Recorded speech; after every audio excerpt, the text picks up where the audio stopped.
Fala galera, meu nome é Matheus Martins e esse é o vlog número 2 aqui na Alemanha. Hoje a gente tá num lugar totalmente diferente, a gente tá na Floresta Negra porque a gente vai tentar fazer uma fogueira aqui. Eu já tentei fazer isso uma vez com a Anne e tinha muita neve e não deu certo, então a gente aproveitou hoje que a neve derreteu um pouco e vamos ver o que sai, né? Confere aí, é nóis!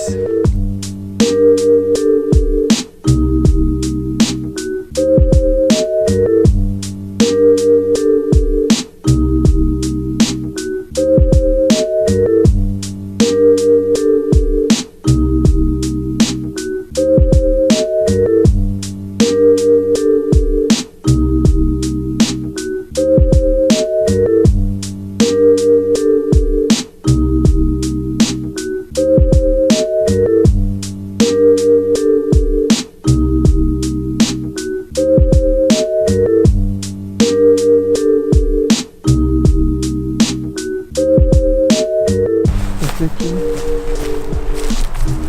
Ó, aqui já tem um aqui.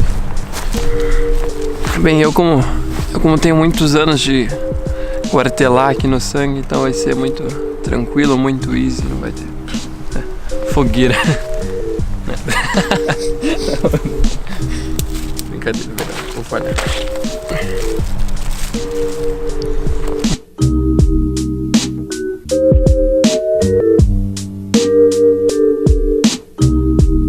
Não, então galera, esse lugar que a gente tá aqui fica mais ou menos uns 15 minutos de caminhada de onde eu moro, aqui em Furtwangen, que vocês puderam ver aí no vlog 1.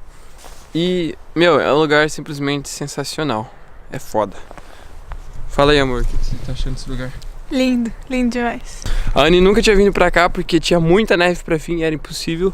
Mas agora tá lindo, tá verde e... Menos frio? Menos frio e estamos aqui.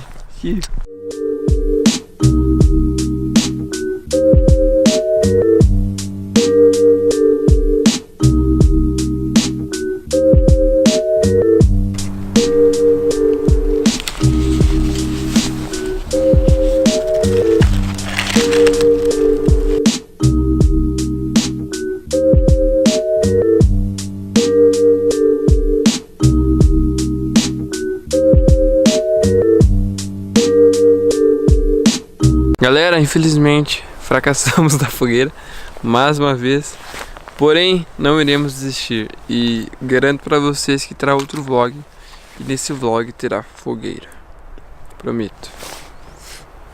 E é isso aí galera, infelizmente sem a fogueira ficamos por aqui, mas confira aí que a gente ainda vai tentar fazer umas fotos hoje e vou mostrar o resultado pra vocês agora.